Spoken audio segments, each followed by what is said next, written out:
Kung sangayon po kayo sa darating po na Mayo,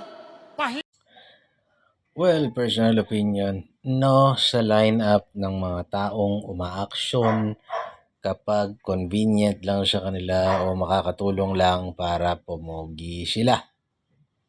So, no to Tulfo. Di ba? No to Tulfo. Marami siguro natulungan yan. Yung programa nila, kumita rin naman sila sa social media. Ayos na yan. Siguro doon na lang kayo.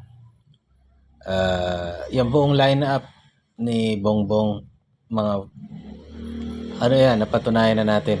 Walang silbi ang mga yan.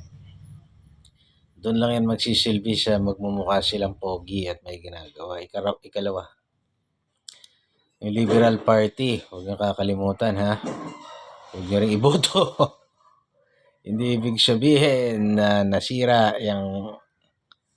Doon lang tayo kay Duterte. PDP laban lang. Kung gusto nyo lang naman ng maayos na gobyerno. Ngayon, kung kayo naman ay satisfied, gusto nyo yung liberal dahil nagmukhang tanga itong si Bongbong, gusto nyo yung mga bata ni Bongbong, it's your free will. Wala naman tayo magagawa ron. Pero ako, kay Duterte lang ako. PDP laban.